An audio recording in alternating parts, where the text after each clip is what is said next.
Selamat datang di channel Codev Learning. Jangan lupa like dan subscribe ya.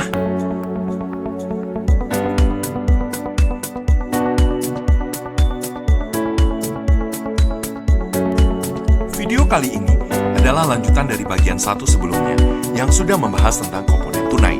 Buat kamu yang belum nonton, bisa klik link yang sudah ada di deskripsi di bawah video ini. Yuk kita refresh sedikit yang sudah dibahas di bagian 1. Pada bagian 1, kita membahas salah satu istilah HR, yaitu remunerasi, yang merupakan total dari pendapatan yang diterima, baik tunai atau dikenal sebagai kompensasi, dan juga non-tunai atau dikenal sebagai benefit. Oke, sekarang yuk kita pahami tentang komponen non-tunai atau benefit. Benefit adalah imbalan tambahan yang tidak ada hubungannya dengan uang. Biasanya bertujuan untuk melindungi standar hidup pekerja dan keluarga atas risiko yang dihadapi dalam menjalankan tugas. Benefit terbagi dua, yaitu yang sifatnya wajib dan yang tidak wajib. Yang penting untuk kita ketahui adalah benefit yang sifatnya wajib.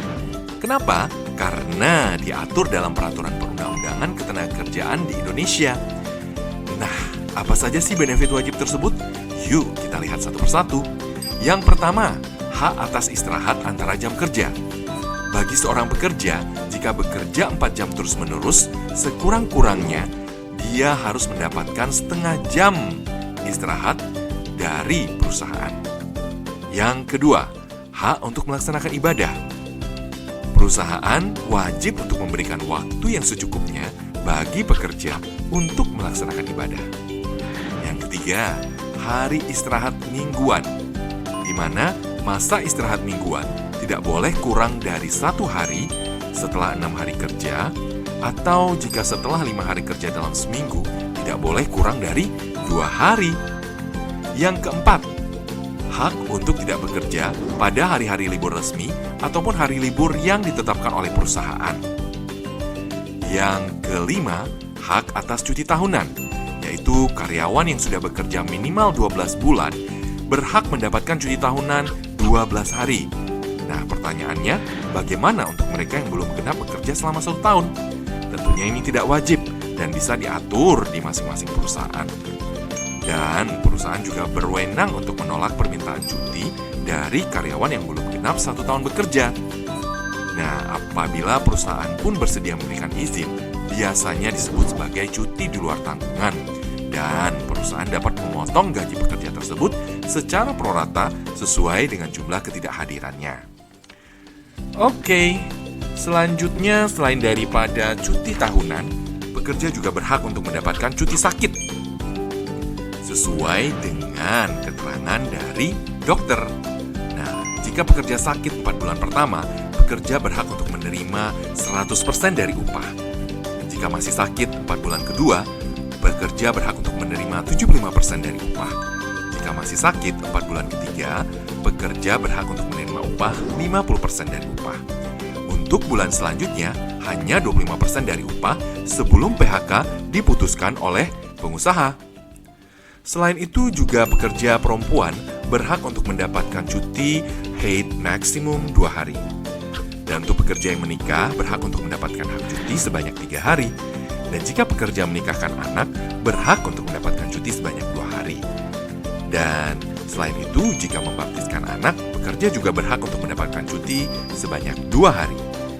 Dan jika pekerja laki-laki, istrinya melahirkan atau keguguran, juga berhak atas cuti sebanyak 2 hari.